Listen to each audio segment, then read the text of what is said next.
Good morning, students. We were doing the properties of colloids. In that, we have done reason for charge on solid particles. Now, the next is preferential adsorption of ions. The solid particles acquire positive or negative charge by preferential adsorption of positive or negative ions. When two or more ions are present in dispersion medium, preferential adsorption of ion common to the colloidal particle takes place. Like I have taken silver nitrate, it is added to Ki. Silver nitrate here is dispersed phase and Ki is dispersion medium. When the reaction occurs, forms KNO3 plus AgI. Now in dispersion medium and AgI, I is common, this is negatively charged. If I taken Ki as dispersed phase and AgNO3 as dispersion medium, then Ag common ion positively charged. Now, having acquired a positive or negative charge by selective adsorption on the surface of a colloid, this layer attracts counter ion from the medium, forming a second layer, like AgNO3 plus Ki gives AgI plus KNO3. So, AgI I negative K positive. This forms a double layer. This double layer of positive charges, opposite charges, around the colloidal particles. This double layer is known as Helmholtz electrical double layer.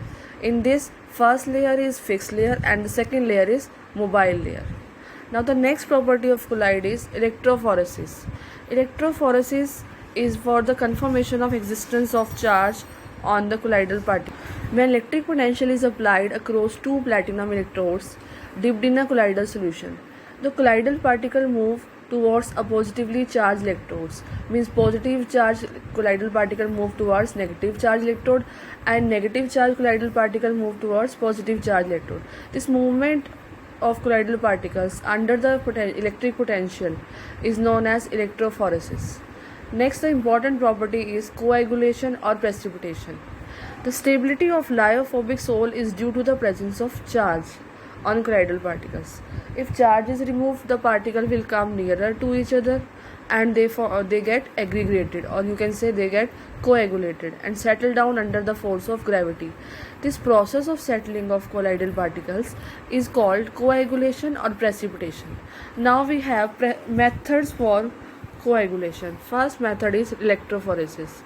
If we apply electricity, the colloidal particle move towards a positively charged electrodes and get discharged and precipitated. The next method is by boiling. When a sol is boiled, the adsorbed layer is disturbed due to increased collision with the molecules of dispersion medium.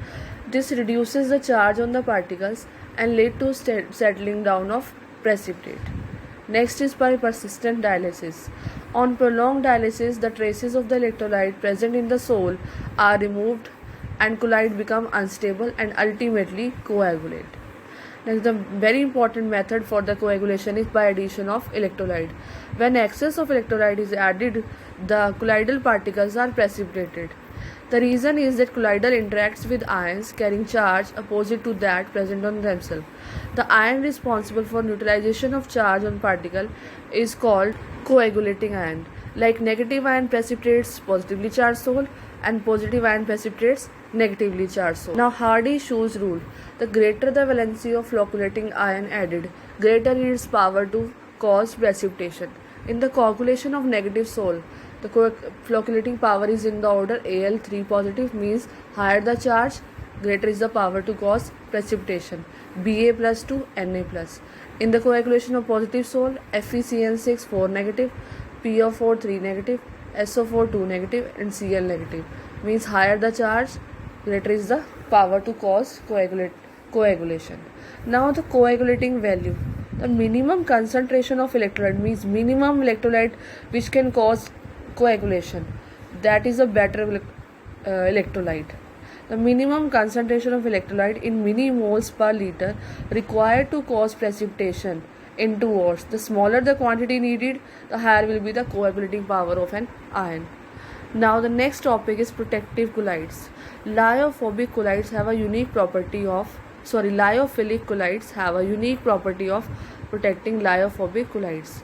When a lyophilic sol is added to lyophobic sol, lyophilic particles form a layer around the lyophobic particles and protect them from electrolytes. This property is of lyophilic colloids is known as protective colloids, and lyophilic colloids are known as protective colloids. Now the colloids we have done with colloids. Next we will do emulsions in the next lecture.